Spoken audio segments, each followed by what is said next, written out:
भी, क्योंकि लोग कर रहे हैं प्रवचन वाला जो ग्रुप है, बिगनर ग्रुप जो है टेलीग्राम पे, या जब मैं सेमिनार में होम्योपैथी के लोगों को आत्म साक्षात्कार देता हूं तो वो मुझसे प्रश्न करते हैं, जो भी ध्यान के समय उनको समस्याएं आती हैं तो उनका जवाब मैं देता हूं। तो अभी एक सेमिनार में मैंने बहुत सारे होम्योपैथिक डॉक्टरों को आत्मज्ञान दिया था, यही कुंडलिनी जागृति सहयोग के द्वारा। तो वो घर जाके ध्यान करते हैं, तो उन्होंने एक सवाल किया है, मैं उसका जवाब देना चाहता हूँ। उन्होंने कहा कि जब हमने सेमिनार में पिछले साल सहयोग का ध्यान किया था तो हमको बहुत ही मामूली सा अनुभव हुआ, जो कि ऐसे लगा कि शायद हमारे मन का वहम है, कुछ साइकोलॉजिकल हो गया होगा। तो हमने एक आध बार घर पे भी ध्यान किया, वो हुआ नहीं तो हमने छोड़ दिया। छोड़ना नहीं चाहिए था, ये बड़ी गलती है। महसूस हो या ना हो, आपको निरंतर माँ की फोटो के आगे बैठना ही है, क्योंकि हमारे अंदर का चैनल कितना खराब है ये हम जानते नहीं, वो सिर्फ हमारी कुंडलनी और श्री माता जी जानती है। तो जैसे जैसे कुंडलनी इसको सुधारेगी तो आपको महसूस होने लगेगा, पर वो सुधारेगी तो तभी ना जब आप निरंतर बैठोगे। तो इसलिए आपको महसूस नहीं भी होता है तब भी आपको बैठना होता है। सहयोग के जो भी तरीके हैं उनको करते रहना होता है और अंत में आपको सफलता निश्चित रूप से मिलती है। तो उन्होंने बताया कि पिछले साल ऐसे हुआ, इस साल भी उन्होंने सेमिनार में ये अनुभव लिया, द्वारा सहयोग किया दोनों दिन। तो उन्होंने पाया कि इस बार मेरे को बहुत तीव्र अनुभव मेरे हाथों पे और सर पर हो रहे हैं। बड़ा आनंदित हुआ, उनके अंदर की बहुत सी परेशानियां उसी दिन कम हो गई। तो इसी खुशी खुशी में उन्होंने घर जाकर भी ध्यान किया। तो उनका कहना है कि घर पर मुझको अब इतना महसूस नहीं होता है।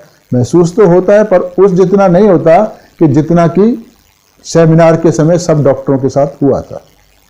तो ये इसलिए नहीं होता क्योंकि सेमिनार में या जहां भी हम सहयोग का ध्यान इकट्ठा करते हैं, बहुत सारे लोग मिलकर सहयोग का ध्यान करते हैं, वहां ये शक्ति बहुत तेजी से बढ़ती है।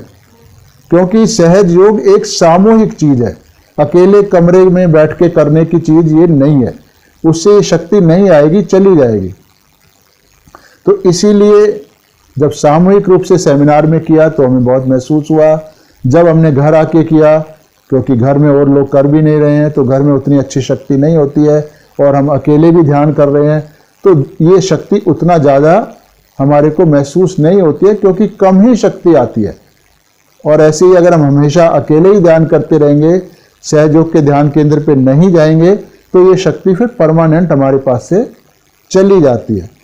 तो इसलिए घर पर लोगों को कम महसूस होता है और सेंटर पे उनको ज़्यादा अच्छा अनुभव आता है।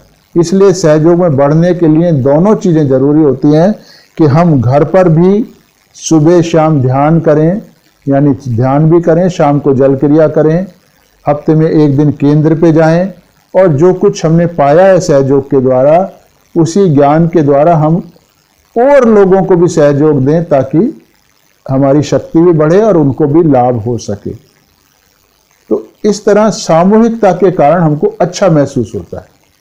तो आशा है कि मेरे द्वारा आपका सवाल का जवाब मिल गया होगा। तो जब भी आप चाहेंगे और कोई भी सवाल होगा तो मैं उसका जवाब आपको खुशी खुशी दूंगा। तो आप बिना झिझक मेरे को सवाल कर सकते हैं, पर सबसे मेरी एक ही प्रार्थना है कि आप हर रोज श्री माता जी का ध्यान करें, माँ का फोटो घर में लगाएं, मंदिर में ना लगाएं, मंदिर से अलग कोई स्थान बना लें माँ का बहुत अच्छा सा, और उस पर फोटो लगाएं।